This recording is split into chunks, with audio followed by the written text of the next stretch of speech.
With the beginning of a new school year, Brevard Public Schools has a new superintendent. Dr. Mark Mullins started as a teacher at Cocoa Beach High 24 years ago, and today he's overseeing one of the 12 largest districts in Florida. Welcome to I Am Brevard. I'm Isadora Rangel. Chosen to replace former Superintendent Desmond Blackburn, Mullins will lead the district as it introduces armed security guards after the Parkland shooting. Mullins and I talked about what else the district is doing to improve campus safety, mental health, and teacher raises. Watch. Dr. Mullins, welcome on the show. Thank you. And congratulations on the new job as the new Brevard Public Schools Superintendent. So you've been with the district for 24 years. You started as a math teacher at Cocoa High. Cocoa Beach High School. Cocoa Beach High School. What kind of jobs have you held in the district before becoming the superintendent? So I started as a classroom teacher at Cocoa Beach High School, taught pretty much all levels of math while I was there. I was at Cocoa Beach for 6 years. I then was hired to be the director of a federal grant program, which was a partner grant between Brevard Public Schools and Department of Juvenile Justice, Department of Health, and Department of Education at the federal level. It was a federal grant, about $5 million, and it provided mental health support and services to students in schools, as well as some parent supports. I then became an assistant principal at Southwest Middle, then at Palm Bay High School, and was principal at Clear Lake Middle School from 2005 to 2010, and then was selected to be South Area Superintendent, and then most recently have been Chief Operating Officer. Yeah, and you were, your predecessors, basically you were his number 2, right, back then. And Superintendent Blackburn, your predecessor, went on a listening tour when he took the job. And a lot of the concerns that the district heard from the community are sort of like the priorities of the district now. Can you tell us what are the community's top concerns when it comes to schools? What are some of the things that the district heard that you're still trying to implement? Sure. Well, absolutely. Dr. Blackburn spent a lot of time in the community gathering information, and that has been really the cornerstone of our strategic plan and our priorities.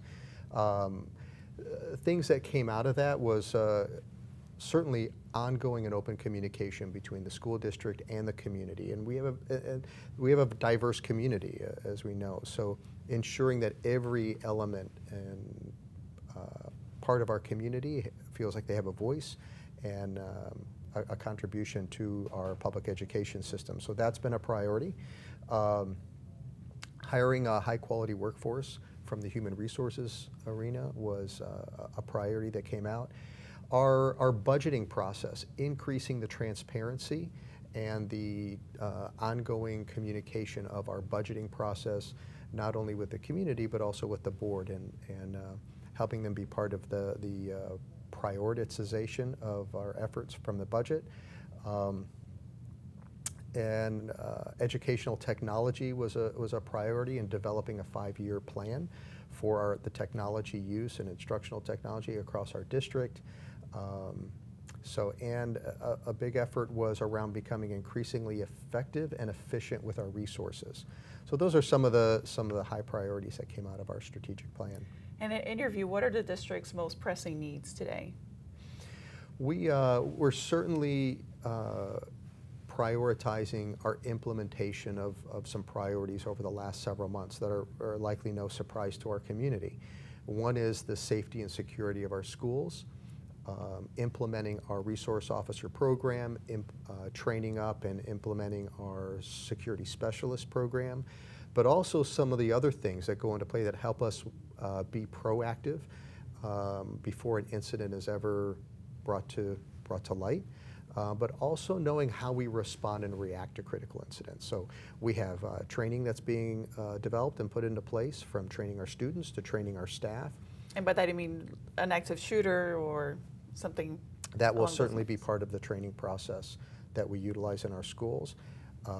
Training up our staff to know how to respond, knowing what their roles and responsibilities are, what their resources are in the worst possible incident, as well as equipping our students, our kids, to understand what their response and reaction should be and what their options are to ensure and secure their safety. So those are some of the trainings that we're putting in place. And you brought up security specialists, which the school board decided to hire after long discussions. These are civilians who will be trained by the sheriff's office to react in a potential active shooter situation. What is the status? My understanding is they have not been placed at the schools. Right now you have law enforcement officers sort of filling in, but when can we start seeing those security specialists at the schools? They're currently in training with the sheriff's office right now, and it's a 5 to 6 week training process. We're also backing that up. Once they've completed that training, we're also finishing the development of our own orientation process. So once they complete that, they'll come to the school district and spend time with our student services, our leading and learning teams, of course our district security team, and really fully understand what are their roles and responsibilities when they're deployed to our school. So we are a few weeks away from our security specialist officially being deployed to our schools. But we want to make sure that not only their training, the technical training that they have is in place, but also understanding what is a school environment all about and what is going to be their role and responsibilities. So even with the security specialist, does the district still want to have one school resource officer per school? As I think that was being discussed a few months ago as the ultimate goal. The issue is how do you pay for SROs? But is that still the district goal? Regardless of whether we have security specialists? Yes, absolutely. In fact, we've already budgeted the funds to support our cost share contribution for our local law enforcement agencies for an SRO at every one of our educational sites. We certainly are in ongoing conversation and working with the law enforcement agencies because the commitment and the funding is in place, but there's always the human capital challenge of having the officers available to serve as SROs. So we're working with them, and we will onboard them. We will phase them in throughout the year because the funding is already committed for this school year. So if they become available throughout this school year, we'll get them in place as we go. The security specialists could be replaced by an SRO, across time, and then that security specialist would become an additional layer of protection either at that school, or we'll reevaluate if that specialist might be better served at another school because of the size of the school or other challenges. So parents will start seeing more SROs throughout the year. When do you think that the district would have one SRO at each campus? Do you have a timeline for that? We don't have a definite timeline. I would say it won't be this year. We won't be at 100% this year. We're certainly hoping that we are closer to where we were than we started this year. But again, it's not by a lack of commitment or interest or support. It's strictly what can our law enforcement agencies support to meet the needs in their local communities that they're responsible to, and then also help get these on. And also hiring these SROs, because you got to think the entire state is looking for school resource officers. And my understanding is that there's not a large supply of law enforcement officers, so I imagine that's going to be an issue as well, right? Absolutely. We're not facing any challenge that our neighbors aren't across the state, because everybody is looking for law enforcement armed presence in schools. And so let's talk about the STOMP program, which was proposed by Sheriff Ivey to arm school employees to react in the case of an active shooter. The school board decided to table that proposal and go with security specialists instead. So my question to you as a superintendent, obviously know we have elections coming up this month and in November, and if the board decides that they want to revisit the STOMP program, what is going to be your recommendation? Well, right now, we're focused on our immediate priority and what we do have available to us as a resource, and that is equipping our security specialists to be obviously well-trained, which essentially is the STOMP program. The security specialists are going through the sheriff's proposed STOMP program. The difference is that their dedicated role is to the security of the campus. So ensuring that we have a quality implementation of that program is our first priority and is our focus right now.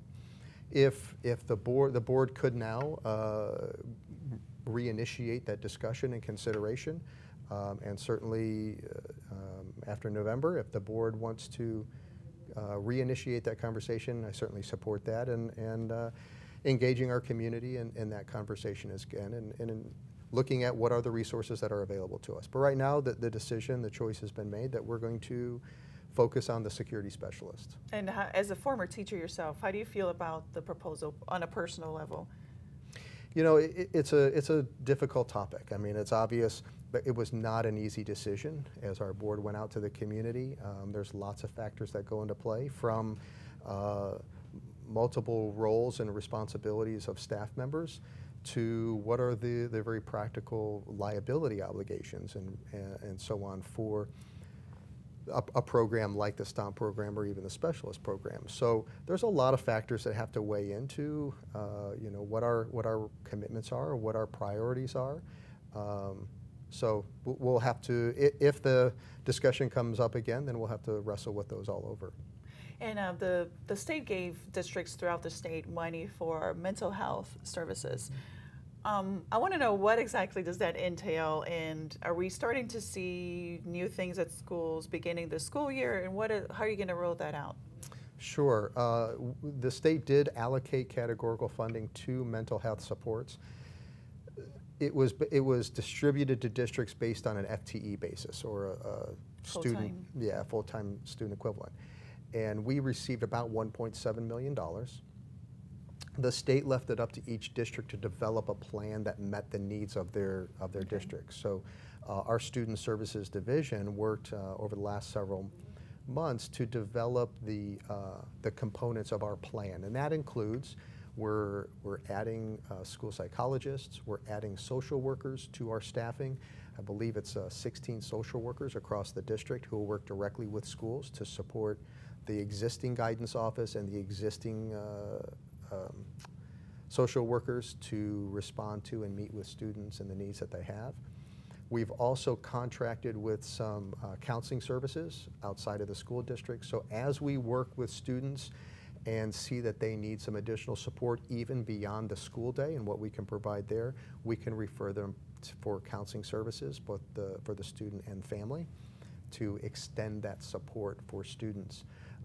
We've also added some support personnel at the school level, so that our guidance offices that have a broad scope of responsibility, a lot of administrative responsibilities to meet state requirements, to alleviate some of that, the administrative time that they have, so they can rededicate their face-to-face time with students and really engage in those relationships and the rapport. A lot of times what you hear is that counselors, they're actually more like college counselors, helping kids fill out applications. Is that the motivation behind this, so they can focus strictly on mental health and not everything else? Yeah, allowing them the time to really connect with the student beyond what their academic needs are, or even what their academic path is, but also as a person. And to communicate to the students that they've got a resource on their campus, and really reinforce and empower our guidance counselors to know, we want you to spend that time with our kids.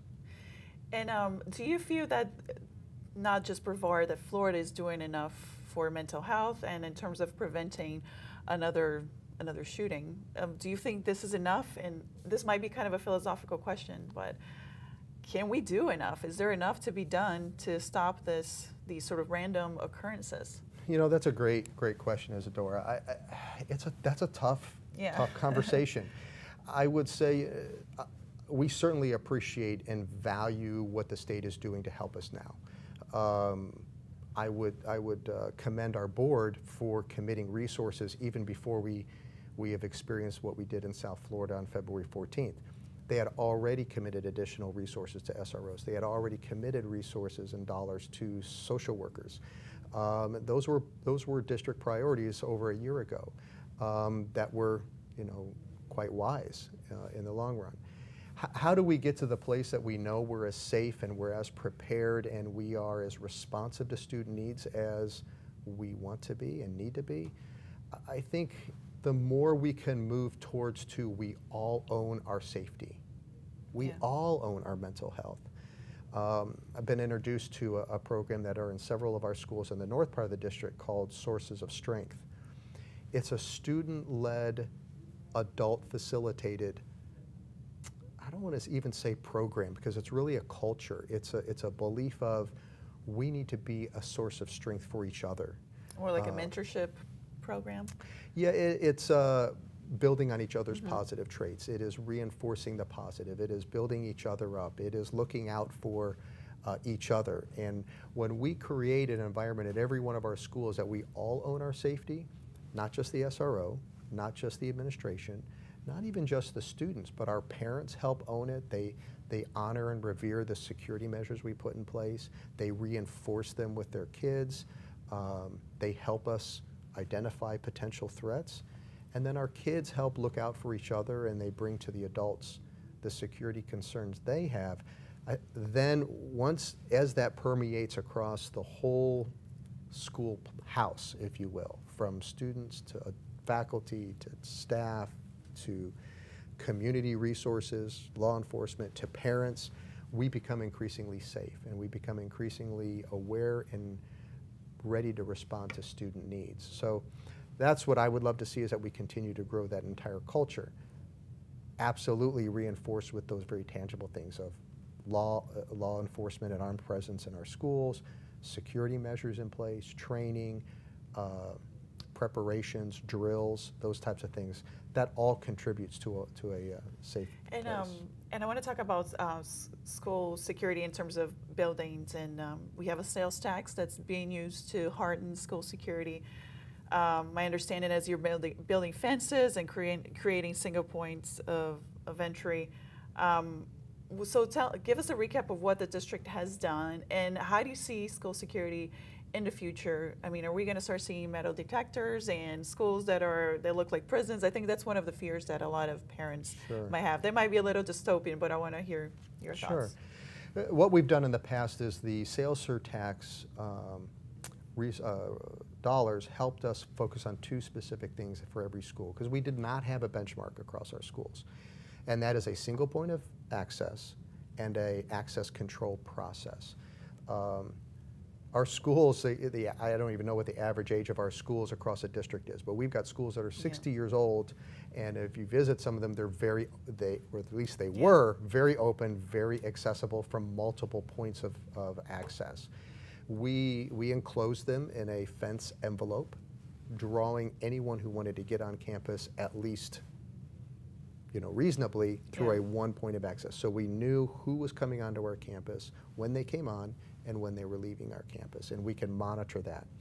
And then the access control is we limited, even in that single point of access, just the ability for a guest to get into the interior of campus without going through a layer of accountability, if you will. So that has been in place. We just finished that initiative a few weeks ago in preparation for this school year. The school board and our ICOC approved for that initiative to kind of be bumped to the front of all of the sales tax projects to get our schools as safe as they should be. And so now we're evaluating what is the next phase, what is the next layer of security effort that we need to do, and our district security team has been through a process, and we've made some recommendations to the board for the next layer of safety. What and are some security. of those recommendations?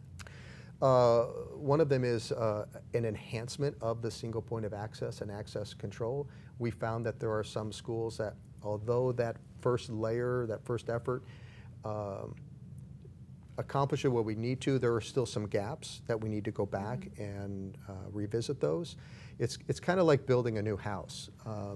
The project was so big and so diverse with, I think we have approximately 60 unique school designs across the district.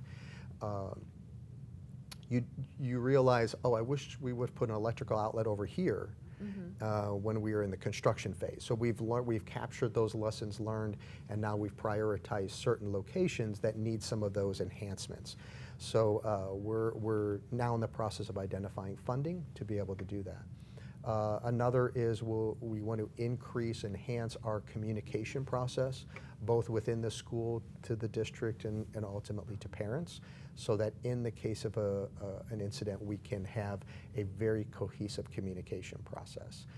We're also looking at enhancing security cameras across our schools, across the district. So those are some of the things that will be coming in the future as we have funding available. And let's move on to another important topic, which is teacher raises. I'm sure you remember better than I do, the negotiations earlier this year and late last year were very contentious. And teachers, not just in Brevard, but all over the country, are upset that they cannot get what they consider significant raises. Can the district, analyzing its current financial situation, can the district provide more raises for teachers? And do you think that the district should? Oh, I think we absolutely have to continue to strive to be increasingly competitive in our compensation and wages for teachers and all of our employees. The only way we're going to continue to attract the best and the brightest to our community is if we're competitive. So we have work to do in that area, and we need to continue to work toward it. But it's directly constrained by what funding and budgets allow us to do. I believe we must be in a continuous process of analyzing our budget, analyzing our expenditures, looking for efficiencies, looking for ways to become increasingly effective, even in small amounts that in the end translate to a potentially growing pot of resources that we can then utilize for compensation negotiations and so on. So that's been a part of my role in the last couple of years, particularly looking into our operations to identify potential savings and resources. And a lot of times you hear, school board members and district officials say, we can't give the raises that we want because we're not getting enough money from the legislature. Do you agree with that assessment? And how do you see the state of education in Florida in terms of state funding? It's hard for us to challenge or confront, all the decisions that go in a statewide budget. Just as I appreciate when folks understand the dynamics of a district school budget, that's magnified at the state level. Do I have a personal and professional interest and bias to K-12 education? Absolutely.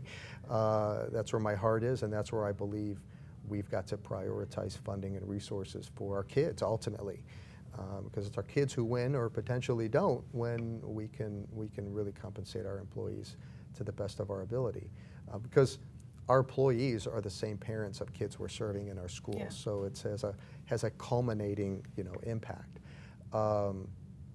So it certainly is our hope that the state continues to prioritize K-12. It appears as though the state revenue funding landscape is looking favorable, so we're hopeful that will certainly provide some additional resources as we go forward, but those projections have yet to come. And what do you think the starting salary for a teacher should be? Well, wow, that's a tough question. You can give me a ballpark, not an exact number. I mean, I believe nowadays it's just below $50,000 a year. In Brevard, it's just below 40. Below 40, okay. Just right around 40,000. And it's difficult to say that because across the United States, there's different factors. Even across the state of Florida, there's cost of living factors, there's state income tax factors, and those types of things. So, and in Brevard, what do you think should be? More than it is now. How much more? $10,000 more, or you were a teacher? I mean, you know the value of your profession or your former profession. Yeah, you've set me up to overpromise and underdeliver. We've got to work towards a higher beginning salary than we are right now, and that's a tough proposition. Particularly this year, we've got some very real budget constraints that came as a result of likely some categorical funding at the state level that we didn't anticipate at the beginning of the year that are a reality now. So let's move on to charter schools. A couple of years ago, there was this very controversial bill that gave money to charter schools to open next to struggling public schools. What are your thoughts on that issue, in particular with the state's move to help charter schools? Do you see that as a threat to traditional public schools? Do you agree with that sort of overview of the issue? Well, I certainly understand that that's been some of the rhetoric that's come out of that bill and so on. And again, reality is what it is. We have charter schools that are given opportunities to, with funding and resources to come into areas and establish. I think what it causes us to do as the public education system is we've got to look inward. We've got to look at our operations. We've got to look at the services we're providing our kids. And we've got to say, are we doing everything we can and we should be doing for our students? I want the best education for every child in Brevard County, regardless of where that is. And parents have choice. We have to respect parent choice. My responsibility is our K-12 system. So I need to work with and take responsibility for our schools. And if there is a choice option to parents other than their K-12 public option, we have to ask ourselves why, and what do we need to be doing to ensure that we're providing the highest quality of education in those schools that we have the responsibility and we have the control over. So we'll continue to work with our charter school partners. They're serving the same students that are part of our community. So we certainly want to support them in their efforts, but look inward and make sure that we're doing everything we can for our kids and ultimately our parents. So we have roughly a minute and a half left, but I want to ask you, obviously these are trying times for any school district in the country, and you have a pretty big job. How are you going into this job? What is your mindset going into it? Yeah. Is there part of you that's freaking out a little bit maybe? Well, I think I have the unique privilege to continue in a district that has captured my heart for a long time. So, you know, my heart is where I live. I love what I do, and I love who we do it for. So when that remains in the forefront of the work, it certainly, you know, makes it a lot better. No, I love the privilege to be able to serve our community in this way. The community, the board members have been tremendously welcoming and supportive in the new role, which has certainly helped. And I love our community, and we have a community school system, so you know, I look forward to continuing to bring those together to make sure the learning that we bring to our kids, whether it's in pre-K or in 12th grade, is relevant, it's meaningful, and it's empowering those kids to reach their potential. So I'm excited. Thank you, Dr. Mullins, for being on the show. Thank you. That's it for I Am Brevard. My thanks to Dr. Mullins. You can rewatch all of our episodes at floridatoday.com and on our YouTube channel. I'll see you again next week.